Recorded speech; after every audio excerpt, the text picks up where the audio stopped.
Also, then life of a butterfly.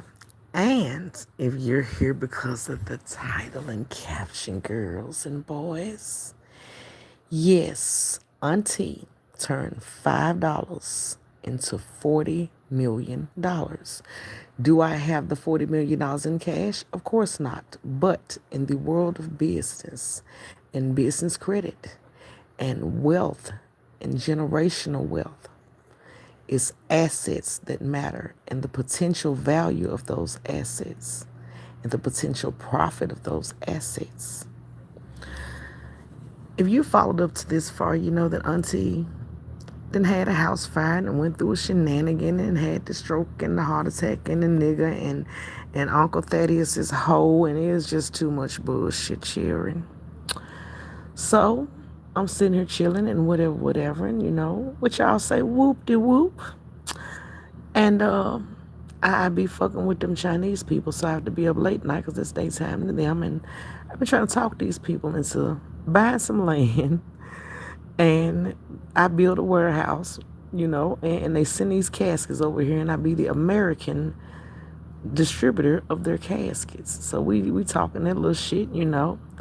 And while this has been going on for months, since February, and this is June now, I done had a couple of catastrophes. Auntie is broadcasting, from the suites in the Airbnb because Auntie had a little house fire, but the house fire cool, Auntie got insurance, she's a rich white woman. And everybody in town, I live in a little small mountain town, I had a house fire, and it says, we know you had the fire, but you still interested in the land thing? I said, for my cemetery and all that. She said, yeah. I said, yeah. She says, go. You know how to look up stuff. It's very near you. And I looked and found this land, y'all. Auntie done found her cemetery. And it's right around the corner from her house. And I'm talking about right around the corner from that motherfucker. And they want less money for the cemetery than Auntie's house is worth. And here's the crazy shit, women and cheering and boys and girls. If you're a smart person, it's a thing called home equity. That means there's how much value in your house that you don't owe to nobody because it's free and clear, because that's how much you done paid your house down from how much it cost. Auntie bought her house and her land that she lives on with a shitload of equity. And since Auntie has been living there for a few years, she didn't pay into that motherfucker and got some more equity. Well, they got something called a HELOC. You can borrow that money, you just have to pay 2 house notes. And Auntie got enough money in her home equity to borrow the damn money and use it to buy her cemetery. And see, this show on Father's Day is dedicated to my father and specifically my mentor, the cussing Augustus Cuss-a-lot, Thaddeus Matthews. He always wanted a cemetery, and when that man mentored me close to the end of his life, he told me what to do, how to run the motherfucker, and all kinds of shit, and knew that I could mix it with what I knew about other things. Thaddeus told me that 1 acre of land, which is the size of an NFL football field, can fit 2,000 people on it in a cemetery, because Thaddeus owned a cemetery and nobody knew about it. You can fit 2,000 people in 1 acre of land. I says, for real? He says, yep. And that's without being a ridiculous nigga and stacking them on top of each other. You can sell each grave for $5,000. So if you can do the math, people.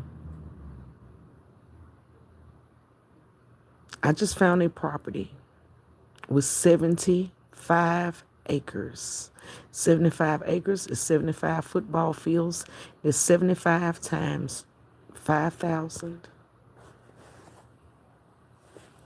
Now, keep in mind that Auntie makes a brisk business selling program, what they say I do. I sell nigger magazines, nigger film magazines, flowers, fried chicken, caskets, and all them t-shirts and things and balloons. That's the rest of my money. And now that the people over in Guangzhou have agreed, there's enough land to build a warehouse for my caskets and be the casket distributor, and hire local people to ship the motherfucking caskets out all over America when they order them. Real boss shit. And it started with $5 during the coronavirus, where I went on and bought an LLC. I did not pay some ridiculous motherfucker some ridiculous amount of money. I did not do this shit that y'all did with these LLCs. I did this shit the long, hard way. And I started out paying $5 because I found a state, because you don't have to live in the state where your business is. You just have to buy something called a registered agent. I bought an LLC, and chartered one rather, in a state that had the cheapest fees, because I was trying to help other people start their businesses, and niggas can't afford to fund their dreams. But people is stolen coronavirus money, and I was trying to help them make a real business out of it, because I knew some shit was coming in the back end. You done lied to these people and said you own a business. Let's go own a business for real. But even with the bullshit, they didn't care. They did not care. And that's why most of the motherfuckers got indictments and bullshit.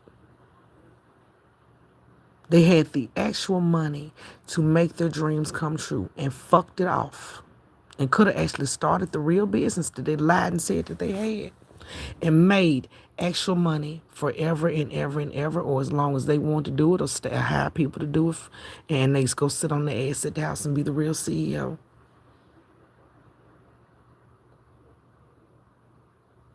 Everything that I needed, I had it before I had the land. I had the casket man, been chit-chatting with this man for months leading up to what I knew was coming, and I manifested my own ending to my story. You have to align yourself with the vision of the dreams that you have, and claim it for yours. I made friends and with casket manufacturers. Shit, I'm being sweet wooed by a man with a landscaping company. So who you think I'm cut the grass to this motherfucker?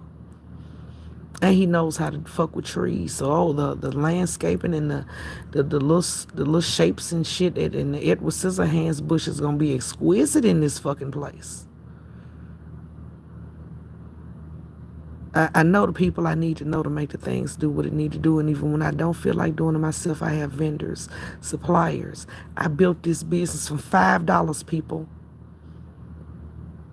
$5, soon to be 5 years ago. When 5 years comes to pass, I will have scaled my business from a $5 LLC to being potentially worth $50 million or more, because there's other factors that I did not consider, like just random things that I'm not going to explain to y'all on a video like this. $5. $5 and some discipline, and pushing myself and doing things like taking online courses in funeral home and cemetery management, and researching the laws and doing the back work, the hard work.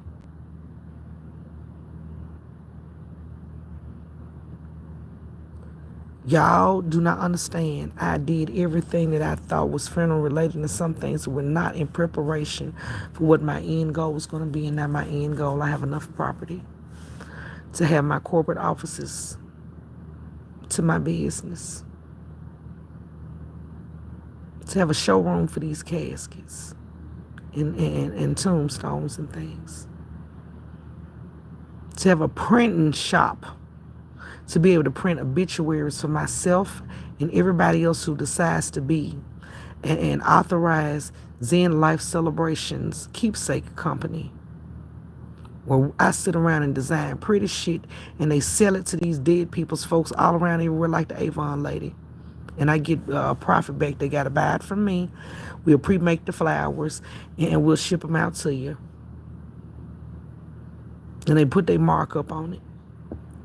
Volume as opposed to individual sale. That's what conventions is for. That's why I went networking with conventions and shit, and I made me I had a virtual convention. I'm that smart. This what Zoom is for. I had to be a virtual Zoom convention and line my shit up. And do you want to know how biblical this still is? How the Bible and God shows up every time? My whole vision came full circle over a funeral client that did not pay me, y'all, over this past weekend. And then showed their asses and then turned around and whooped the widow's ass. But that's a story for story time. I have enough funeral directors just in the state where I live to make me $40,000 a week if I wanted to. And it made me, I said, hold up, y'all. Before y'all give me some business like that, I'll do what I can, but let me go and assemble some troops real quick. And because I'm a member of an online community of strangers, and we align in the spirit because we all make these obituaries, and I'm such an engaging, entertaining, helpful, funny online auntie, I went in that group and I told them, I says, hey, y'all, this is what happened to me over the weekend, and this is why it happened, in the so-and-so and so-and-so and the bullshit. And my God turned my ridiculous ass motherfucking unpaying client into my footstool. And this is what the funeral director told me. And I can't handle it by myself. Come on, ladies. Come on. And we're going to get this together. And please help me. And I got another bright idea I want to run past y'all too. And this shit came together today for me, people. It came together for me on Facebook in a secret group of obituary program making girls and boys. Auntie Shalon is about to be basically the Avon lady of funeral obituaries, where all I do is sit around and play in my Play-Doh and bullshit in my art studio all day and come up with templates. And these girls going to have catalogs of templates where it'll be just like when you go in motherfucking Kroger and Walmart and order your cake and you have that book laid up there. And you'll be able to flip through that book and say, oh, the Dallas Cowboys, the Bugs Bunny, the bullshit and the nonsense and the AKAs and the Masons. And I'll be the one that just sit around and made it. Right now, people, while I was trying to hold myself together barely, on the days when I was just stuck in the bed, on the days when my depression and missing my children, it was just eating me on the inside out, I was in art therapy every day, all day. Me and my crayons and my tablet and my digital coloring shit and my art supplies. And then I go over the computer and play the Oregon Trail. To make it through my storm chilling, when I locked myself in my cocoon, I went back to art and music therapy. I made a trap gospel album. I made this written portion of this project here. I got enough videos to keep y'all ass entertained for 3 months before you get to this one.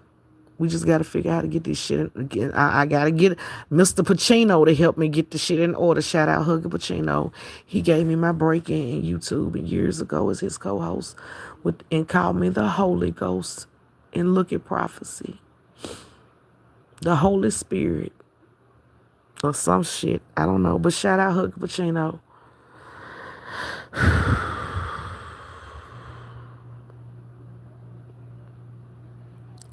The one thing that kept me encouraged through this whole thing, because, and even though this is Father's Day, I'm finna finish this out with a science and a spirit and a nature and whatever else you want to attach to a lesson. The people who understand life, they mother and God, because God says, I formed you in your mother's womb. And then he used her as an authorized manufacturer. When something gets out here in the world as a product, somebody had to think it up. Somebody had to manufacture it. And then they send it out into the world. If something happens to that product, you're going to contact not the person who thought it up, but the manufacturer.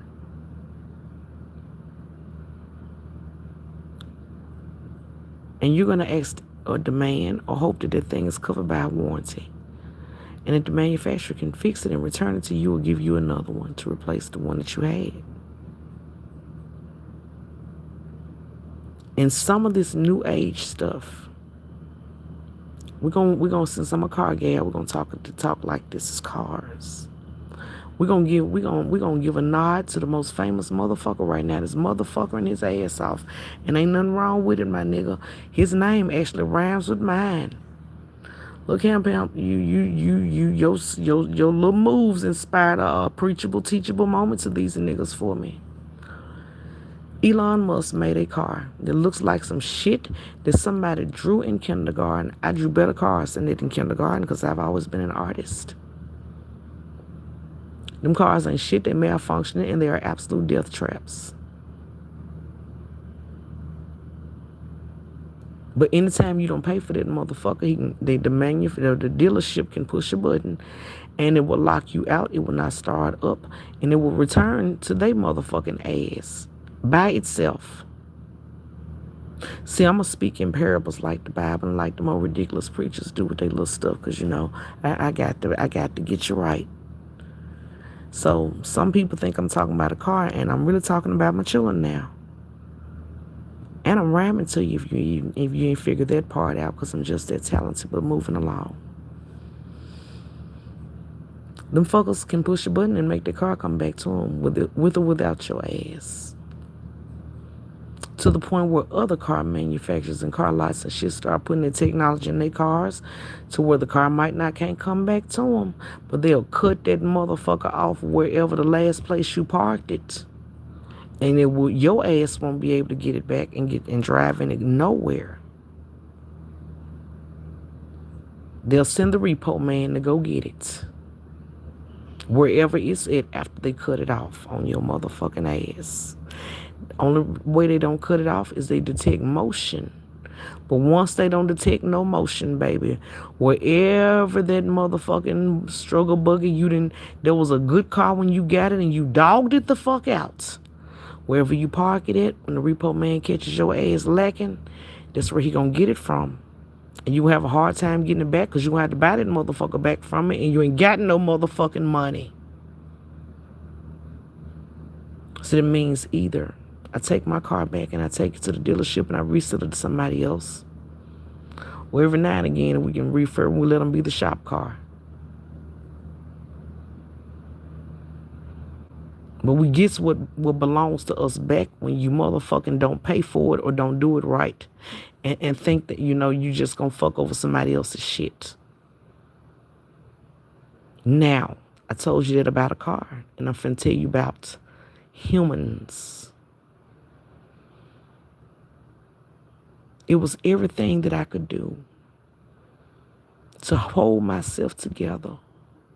Because they took the one thing that they claimed if you fuck with of a black woman, your ass would die over. So I proved to the world once and for all that clearly I'm not a motherfucking black woman. I'm definitely not a nigga because I didn't kill nobody over my motherfucking kids when I had every right to. And I could have done it and got away with it too.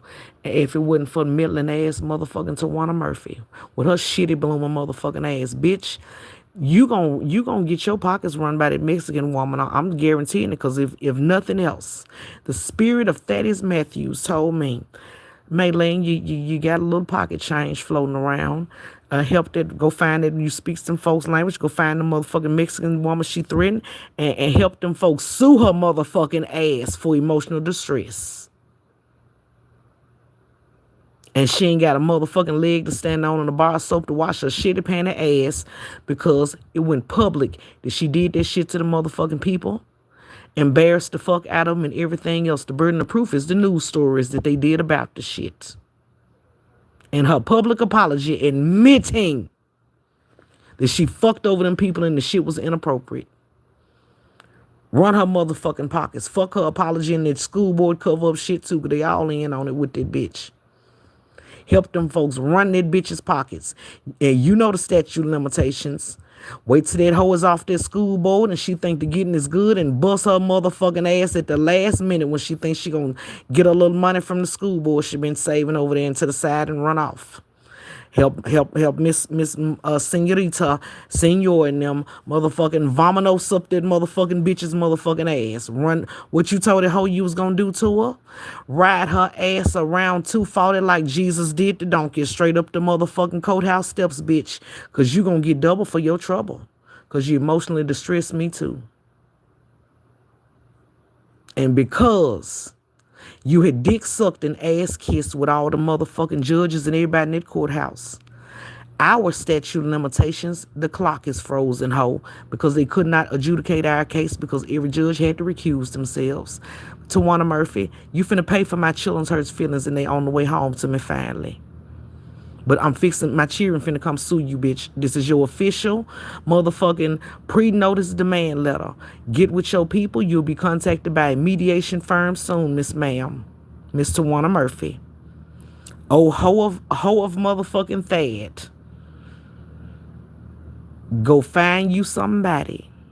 I don't know who you gonna find because we finna sue your ass in the place where your dumb ass can't even bring a lawyer. You gonna stand your illiterate ass up there against my motor mouth and ass that's been smarter than you since I was in kindergarten. Get your money together.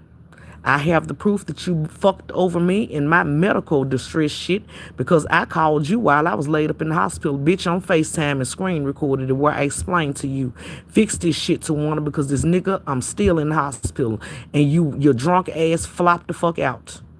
Just like Dr. Fegan's running phones, I keeps read. That is Matthews receipts, bitch. I have you on tape apologizing for doing the fucking shit to me. That's all I needed. Your admission of guilt, bitch. Give me my money, and you gonna pay the motherfucking Mexicans too. Now, go file bankruptcy again. But either way it goes, you gonna file wage earner this time because you're still under the other one. We gonna get our money to the end. What they told them young boys in that fucking paper. In perpetuity, bitch, you gonna be selling pussy and doing whatever the fuck it is you do. Other than be on the school board to get me and the Mexican people's money and all the rest of them folks, your funky ass. Back to my show. The shit they pulled on me over my children, and now, here it is 3 years later. In half the time it took these people to burn down my empire, fuck old me, and I was married to the nigga, I have turned $5 and every piece of anger, love, passion, attention, time into building a empire that has not even started yet and is already on the positive side of a potential $1 million from $5. And now with this land acquisition from my scale, they're not going to look at the fact that my land is worth whatever the fuck the paper says when I buy it. They're going to look at the fact that what are you going to do with this land?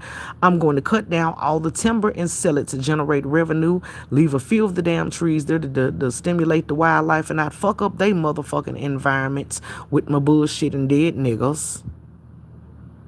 And do this, that, and the other and let the folks come take the pictures and maybe a petting zoo for the children. And they do their calculations. They know how much I'm going to sell each grade for. They know about the longevity of something. And they know that there's a finality in that business plan. And that one is infallible. That is your vocabulary word for the day. That means, bitch, it is you can't fuck with it. Unfuckwittable is what infallible means. You gotta die, ho. And y'all don't like cremate and nothing else, so y'all likes to put them in a hole in the ground, and I'm about to have enough holes to put motherfucking 140,000 niggas in the ground. Just like a motherfucking cemetery where they bury the soldiers at. Because Auntie got this contract too over at the military base to bring the flowers and the programs for the soldiers. And I brings them a complimentary pound cake for the family to take home with them and for the staff in the office. Yes, I do. I was an old little businesswoman from the olden time in the country with my little dress and my little sensible shoes. They taupe colored. And my little, I keep a wide hat on because I got that autoimmune and I can't be out in the bright sun, you know. I have to wash in buttermilk to keep my skin. I got that lupus. So I have to keep on gloves and all kinds of shit out in public. Umbrellas like Michael Jackson, child. But I gets the business done and I'm stylish with this shit. Oh, I steps out like motherfucking Harlem Renaissance on they funk ass. That's why on Facebook, if you follow me, come find me on Facebook chilling. I'm V Lady Scutterfield Miller over there. Oh, baby, that's where some more videos, it and pictures and all kinds of shit. You love it. I got it locked for y'all to send me a friend request or just a regular old follow. And you can get in on the good tea. The good tea, child. You got to be my friend to get to the good tea because, you know, the Mark Zuckerberg fuck shit, you know, can't have them posts open to the public. But yes, Auntie's says she's a Renaissance woman. She's a thought leader, a social justice warrior, a Renaissance woman, and the guardian angel of the rappers, the trappers, and the hoes. Oh yes, I is, and yes I is, and I'm gonna put this big old butterfly angel smack dead in the middle of that motherfucking cemetery. Yes I is. It's going to be what the boy said the song, a statue of me. Well, it's actually going to be a statue of my mother. My mother is going to be a butterfly angel in the middle of my cemetery. Her likeness is. And I think that'll be a fitting tribute. And there'll be several different sections of gardens, including a nice place for the babies and, you know, different people. And then we'll have a nice section over there for the unclaimed bodies and you know, the people, you know. And give them a dignified burial instead of running 56 of them over in a motherfucking hole at one time. The county people can bring them out and give them a dignified burial, and I'll accept whatever the county state stipend pays me because that's my service to the community that I live in and I'm a taxpaying citizen of and a good, well-respected businesswoman. And I'm willing to accept the indigent bodies from all over the state and the region if I have to because I have 100-acre woods like Pooh, bitch. Oh, and that's my closing thought. Oh, Pooh. Oh, Calamity Pooh. Oh, the girl done got her 100 acres of motherfucking land to build a cemetery.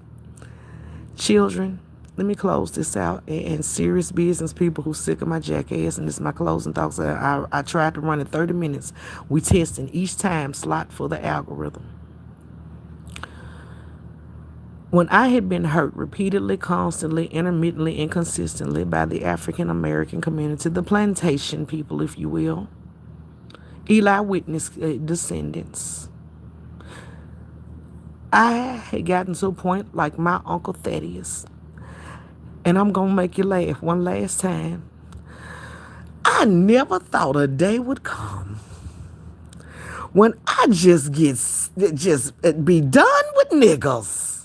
Woo! And you know niggas, goddamn. All them sound bites and shit was made for me, people. Because we was working on this project and everybody that was supposed to help me made this dream come true passed away on me from either the coronavirus, bad health, somebody murdered them, a car wreck, cancer, or an OD. I literally started with a power squad for my reboot of going back to being Maylene, and the whole squad died on me one way or the other. And Thaddeus was the last one. And I said, you know what? I've seen so much death and I've seen so much bullshit surrounding it. But it's money in that fucking shit. Damn a baby shower and a wedding because they don't argue with the undertaker and them motherfuckers. They pays them and whoops each other's ass at the motherfucking shit. And that ain't got nothing to do with me because I already got my money. Let me go and commemorate and celebrate the lives of my loved ones. So each one of my caskets, each one of my products, each one of my flower arrangements, each one of my designs, each one of my packages is named after somebody that I love in my life that loved me back the right way, not you motherfucking niggas. Oh, baby, the Augustus motherfucking package. Oh, that's for the distinguished motherfucking granddaddy or Reverend Neckbone. Because this shit they pull on Ricky Floyd, baby, I've been hollering ever since. I've been hollering every morning thinking about that. You gonna get laid out like a motherfucker with that Augustus package and everything is purple and gold. Oh, if the nigga was a rapper nigga and he was into the music, oh, we're gonna lay him out like we laid out my greasy, ridiculous, ungrateful, fuck shit ass motherfucking baby daddy. But his motherfucking film was the snap. Oh, we're gonna get your John Quavers and we're gonna make them a platinum record too. And we're gonna do some shit for your John Quavers that we couldn't do for that ridiculous ass nigga because his mammy was too cheap to pay for it. But she retired after 50 years at the post office and she got all this money, but was too cheap to give me $500 to actually do some shit because I wasn't finna spend no more of my money on a nigga's funeral that never appreciated me and I had to be hoes to him. But I sure appreciated them dead rapper niggas. Love that shit I did for his little film. Because Tom Skeep took a picture and put it on his Facebook page, and dead rapper niggas know how to do a reverse image search to see where it came from, and they finds me. Them little baby mamas be on top of it, bitch. I done upgraded dead rapper nigga platinum record. Now that motherfucker comes in the shit with a actual metal record. Yes, it ain't plastic no more. Unless you know I got budget packages. We can always adjust and work within your budget. They be contrite, willing to negotiate. Oh, and they does whatever they need to do to get that money. Ain't gonna be no more arguing over the meatballs and the deposits for death. Cause they gotta get rid of the body, bitch. You can go find somebody else to do that baby shower. You can get your sister, your cousin, or whoever to cook the meatballs and the jelly. You can't find nobody else to dispose of your grandmama. And bitch, you already broke. And I'm the cheapest one. It's going to be the cheapest one in the region. And I accept Klarna, Afterpay, and all them po-ho motherfucking installment payment plans. Yes, I do. A SEMA credit. People, I'm going to close this out. Show you how your enemy can be your footstool, because I have to take you here around to the whole house, back to the cemetery, and back to the church for the repast. And here we go. While I was laid up in the hospital recovering from a stroke, this nigga's sister stole my identity and went in a phone store on Get Well and bought an iPhone. And they let her. In the company that financed it was called a SEMA Credit. Them people whined my ass to death until I proved to them I didn't do that fucking shit. But once I got the people from the corporate on the phone, because I had to call their corporate and be my own lawyer to get them off my ass over $7,000 for a cheap ass telephone to my what they was going to do to me. I said, now that we can get over this hump and fuck the circumstances that brought us here, Mr. SEMA Credit, Mr. So-and-so, I got a question for you on the business tip. Because I may have a client that might be interested in becoming one, using your services. Tell me more about them. He said, basically, if you have a business and you have high dollar things that you sell, more than such and such dollar amounts, and the person is buying them and you have contracts or whatever, and if you don't, we can provide some. If the long they got a debit card and whatever, and we ask them 2 or 3 questions for identity's sake, make sure whatever, you know, everything is E-Verified nowadays and FinCEN. I said, He said, we finance shit. I said, what's the max amount of shit you'll finance? He said, it really depends on the business, but we have some business models that finance up to $25,000. I said, what in the fuck is people buying for $25,000? He sold various things, you know, wedding services and home remodelings and all kinds of things. I said, well, this client does funeral services. What about that? He said, oh, yes, that's something we have no problem with, because those are expensive things and people do have to, you know. I said, thank you, sir, for your information. And he sent me a link in the email of how to become a vendor for them fucking people. Bricks to barbecue pits, people. Enemy footstool. They come to send a rank on my ass. I now have an account with them to finance people's funerals. Y'all better start believing in a God, yourself, or something. And let me tell you, as an alchemist, I harnessed what could have been negative energy, mass Mac money, motherfucking Lamorne Garden, motherfucking G-Train murder into an empire. Because I said, if nothing else, one day, what boy say? One day, when the glory comes, They gon' turn 18. They gon' turn 18. And they gonna cut the motherfucking Section 8 and food stamps and shit off, and your ass ain't gonna have nowhere to stay, and they gonna leave the house anyway. Oh, one day.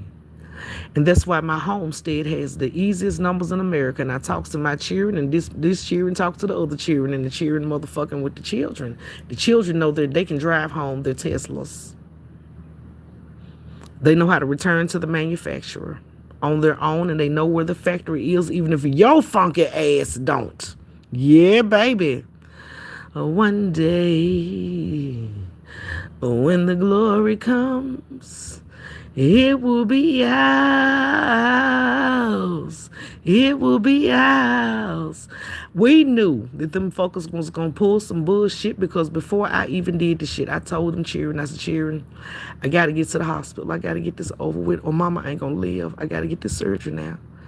You have to go over there with them barbarians. And I prayed over and I consecrated my children, and I took them in their chapel for one last time.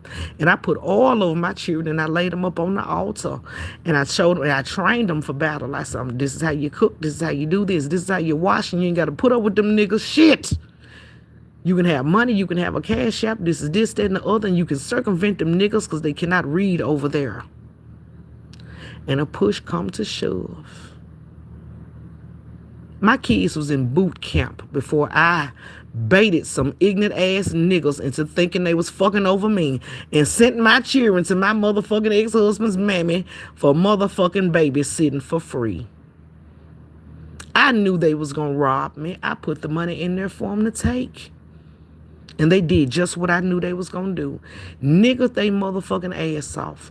But what I did not anticipate was when I came home, because we didn't know if I was going to live or die.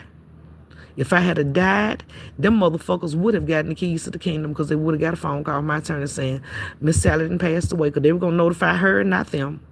Miss Sally done passed away, and the funeral is so-and-so, so-and-so, and I've been authorized to give you $5,000 a month for the care of the children.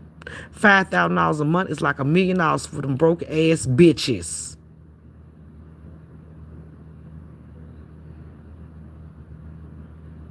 They was going to get the house, $5,000, and a brand new motherfucking vehicle. Every so many years, if they wanted to, but they was going to be lease purchases. That means you can dog this way out if you want to. Your ass ain't going to get now another car. It was going to be rules to that shit. I was going to train that bitch ass nigga how to treat children, or his mammy one.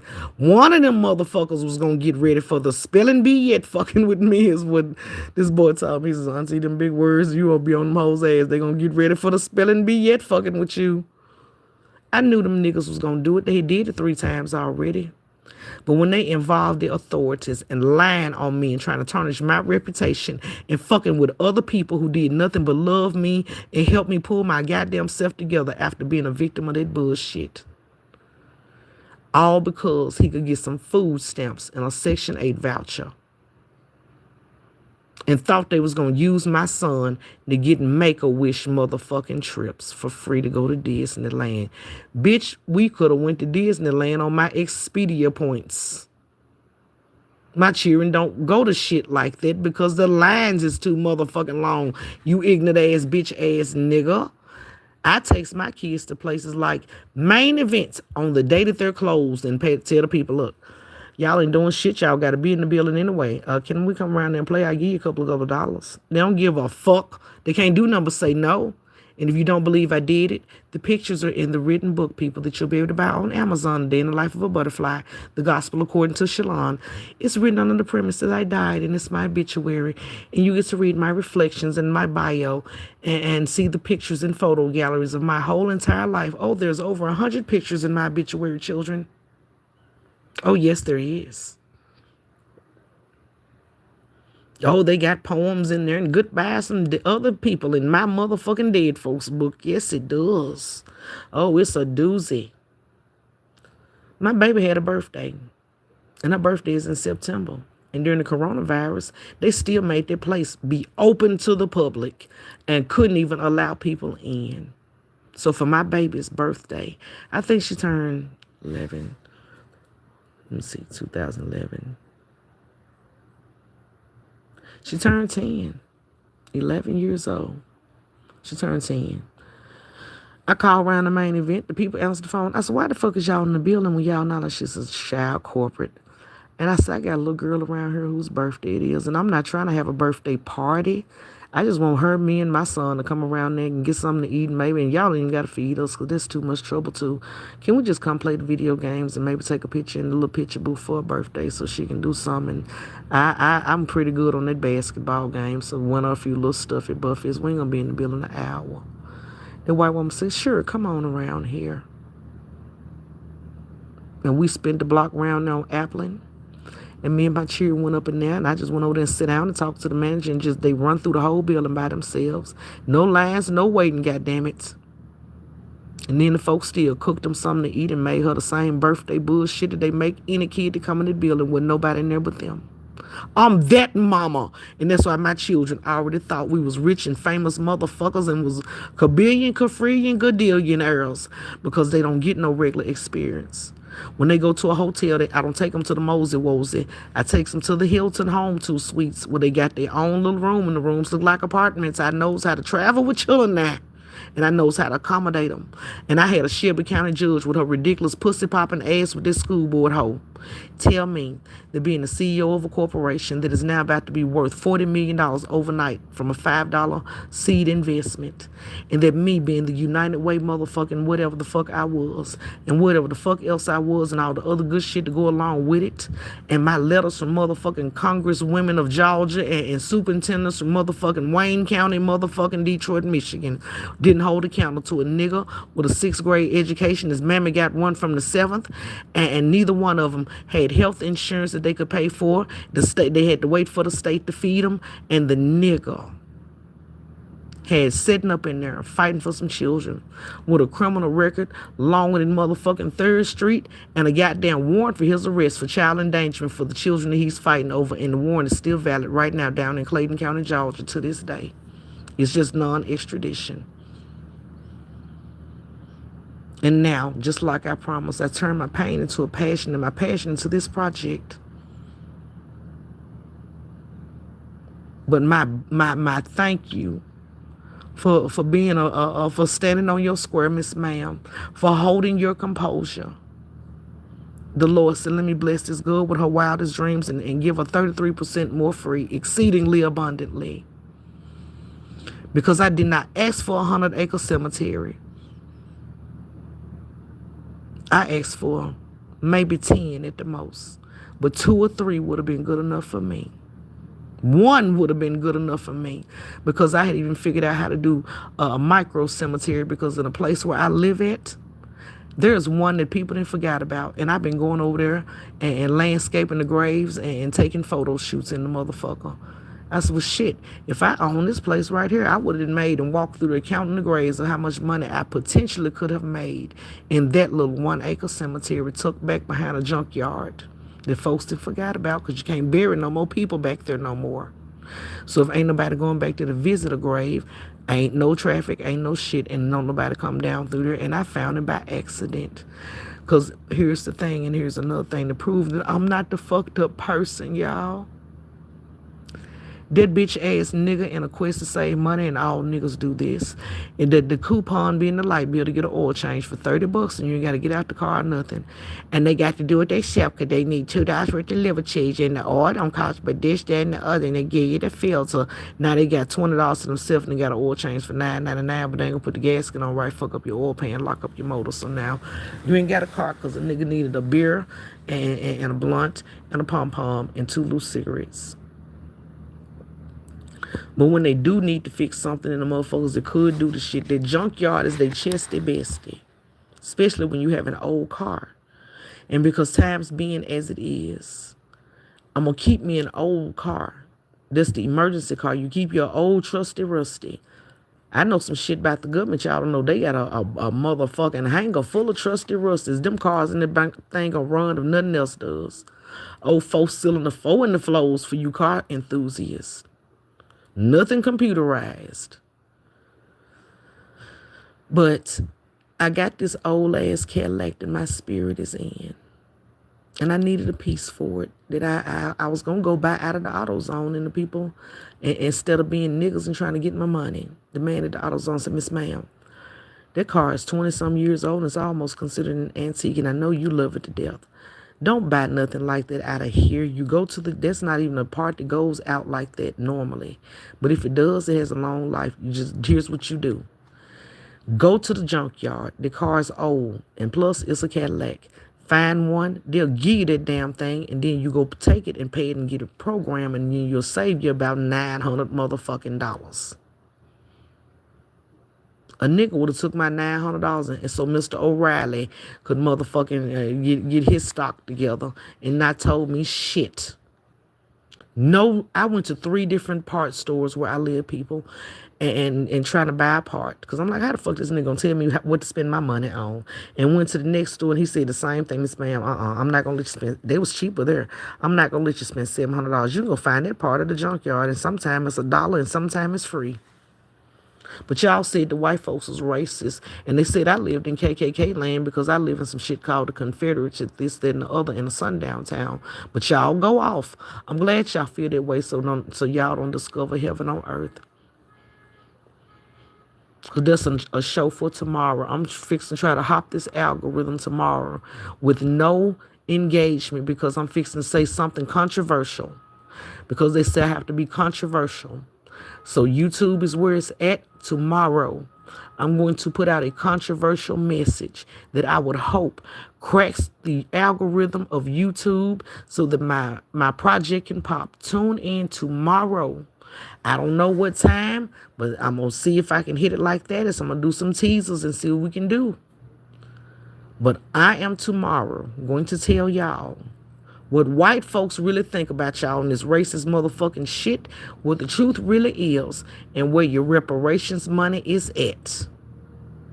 Tune in to the latest Scudderfield, A Day in the Life of a Butterfly show right here on YouTube, and I'll see y'all tomorrow.